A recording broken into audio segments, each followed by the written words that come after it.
আমরা কেন পাপের সংবিধান মানতে চাই না? আল্লাহু খালিক ওয়াল আমরু, সৃষ্টি যার, আইন চলবে তার। প্রিয় ভাইয়েরা আমার, আমাদেরকে সৃষ্টি করেছেন কে? আমাদেরকে আল্লাহ সৃষ্টি করেছেন। আমরা কি মানুষের যে আইন সংবিধান মানবো? আমরা মানব রচিত কোনো তন্ত্র মন্ত্র আমরা মানবো না।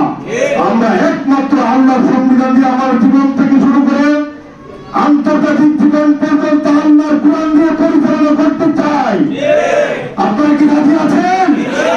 যদি রাজি থাকেন তাহলে যে এই দলে করেছেন আজকে থেকে পরিপূর্ণভাবে খালেস নয়তে তওবা করে ইয়া আইয়ুহাল্লাযীনা আমানু তুবু ইলাল্লাহি তাওবাতান নাসুহা, যে দলে করেছেন আজকে থেকে তওবা করে আজকে থেকে আসেন যে ইসলাম ব্যতীত অন্য কোন দল মতের সাথে আমরা সম্পর্ক রাখবো না। যদি রাখি কাল কিয়ামতের দিন আল্লাহ আমাদেরকে গ্রহণ করবেন না। আর আল্লাহ যদি আমাদেরকে গ্রহণ না করে আমাদের জান্নাতে যাওয়ার কোনো ভয় আছে? কোনো ভয় নাই। কে ভাই আমার কথা দীর্ঘায়িত করবো না, তুমি কথা বলবেন, সবাই সুযোগ হলে অন্যদিন কথা বলবো। আমার এই সংক্ষিপ্ত আলোচনা করে আমি আমার আলোচনা শেষ করবো। আলহামদুলিল্লাহ রাব্বিল আলামিন। আসসালামু আলাইকুম ওয়া রাহমাতুল্লাহি ওয়া বারাকাতুহু। আমাদের বাংলাদেশ জামাত ইসলামের সম্মানিত সেক্রেটারি জনাব মোহাম্মদ আখতারুজ্জামান মোল্লা, জনাব মোহাম্মদ আখতারুজ্জামান মোল্লা।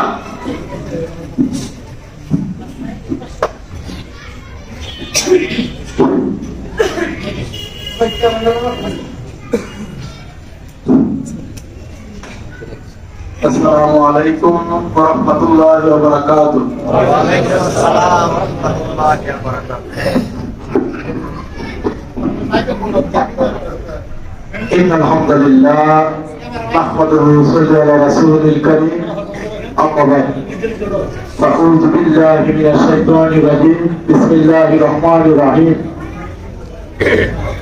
يا أيها الذين آمنوا ادخلوا في السلم كافة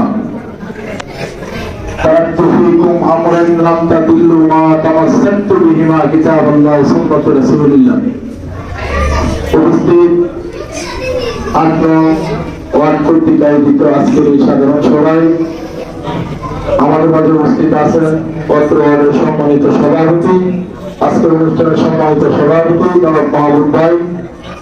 আজকে আমাদের মাঝে উপস্থিত আছেন বিশিষ্ট রাজনীতিবিদ, বিশিষ্ট চিকিৎসক, আলহারা হাসপাতালের সম্মানিত প্রতিষ্ঠাতা আমার শ্রদ্ধাভাজন ডাক্তার মোহাম্মদ হুমায়ুন কবির খান। আমাদের মাঝে উপস্থিত আছেন শ্রীপুর পৌরসভা তথা শ্রীপুর উপজেলার সম্মানিত বিভিন্ন দায়িত্বশীল বৃন্দ। উপস্থিত আছেন দিনদার পরহেজগার মুসলমান ভাইরা।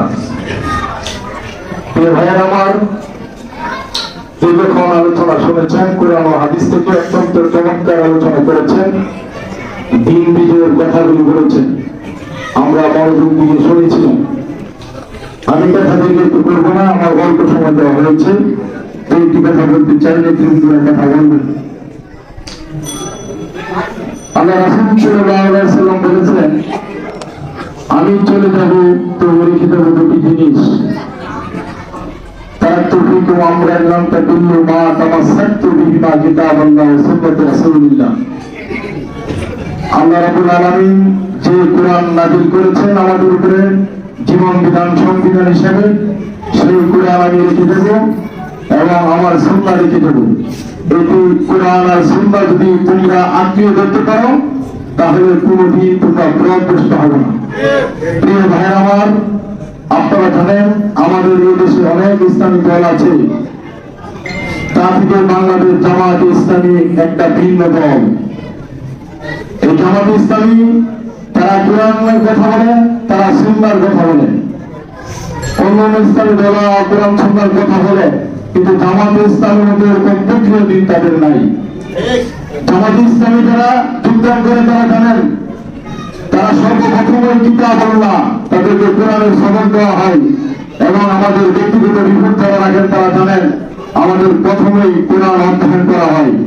প্রতিটা সদস্য আমাদের কোরআন অধ্যয়ন করা লাগে, হাদিস অধ্যয়ন করা লাগে এবং 5 ওয়াক্ত নামাজ জামাতে পড়া হয়েছে কিনা সেটা জবাব দেওয়া লাগে। বাংলাদেশে এরকম জবাবদিহিতামূলক সংগঠন একটা আমার চোখে পড়ে নেই। প্রিয় ভাই আমার, আপনারা জানেন আল্লাহ রাব্বুল আলামিন পবিত্র কোরআনে আল ইমরানের 85 নম্বর আয়াতে বলেছেন যে ومن يبتغي غير الإسلام دينا فمن يقبل منه وهو الآخرة من الخاسرين। ইসলাম ব্যতীত কোন দল, কোন মত, কোন ভাব, কোন পথ কাল আখিরাতের দিন আল্লাহর কাছে গ্রহণীয় হবে না, হবে না, হবে না। প্রিয় ভাই আমার, আমাদের এই দেশে 53 বছর বয়সে অনেক দল আমাদের দেশে শাসন ক্ষমতায় এসেছিল। একটা দলে তারা চূড়ান দিয়ে আল্লাহ রাসূলের হাদিস দিয়ে তারা বাংলাদেশকে পরিচালনা করে নাই, সমাজকে পরিচালনা করে নাই, রাষ্ট্র পরিচালনা করে নাই। তারা প্রতিটা সরকার, প্রতিটা নেতৃবৃন্দ যারা দেশ পরিচালনা করেছে, তারা আল্লাহর কোরআনকে বাদ দিয়ে তারা মানব রচিত একটা সংবিধান তৈরি করে সেই সন্তানের সংবিধান দিয়ে তারা দেশকে পরিচালনা করেছে। প্রিয় ভাইয়ের আমার, আপনারা যদি বাংলাদেশ জামাত ইসলামীকে চিনতে চান, বুঝতে চান, জানতে চান, তাহলে একটাবার বাংলাদেশ জামাত ইসলামীকে সংসদে পাঠান। যদি বাংলাদেশ জামাত ইসলামী সংসদে পাঠান, তারা মানব রচিত কোন তন্ত্র মন্ত্র নিয়ে সংসদে যাবে না। তারা 300 সংসদ সদস্যের হাতে 320 কোরআনের বই নিয়ে তারা সংসদে ঢুকবেন। আমাদের সংবিধান তৈরি করে দিয়েছেন কে? আমাদেরকে সৃষ্টি করেছেন কে? আমাদের সৃষ্টি করেছেন আল্লাহ। সংবিধান মানবে কি আমরা তোমার বাপের? যদি রাজি থাকেন তাহলে যে দলে করেছেন আজকে থেকে পরিপূর্ণভাবে খালেস নয়তে তওবা করে ইয়া আইয়ুহাল্লাযীনা আমানু তুবু ইলাল্লাহি তাওবাতান নাসুহা, যে দলে করেছেন আজকে থেকে তওবা করে আজকে থেকে আসেন যে ইসলাম ব্যতীত অন্য কোন দল মতের সাথে আমরা সম্পর্ক রাখবো না। যদি রাখি কাল কিয়ামতের দিন আল্লাহ আমাদেরকে গ্রহণ করবেন না। আর আল্লাহ যদি আমাদেরকে গ্রহণ না করে আমাদের জান্নাতে যাওয়ার কোনো ভয় আছে? কোনো ভয় নাই। প্রিয় ভাই আমার, কথা দীর্ঘায়িত করবো না, নেতৃবৃন্দের কথা বলবেন, সময় সুযোগ হলে অন্যদিন কথা বলবো। আমার এই সংক্ষিপ্ত আলোচনা করে আমি আমার আলোচনা শেষ করলাম। আলহামদুলিল্লাহ রাব্বিল আলামিন। আসসালামু আলাইকুম ওয়া রাহমাতুল্লাহি ওয়া বারাকাতুহু।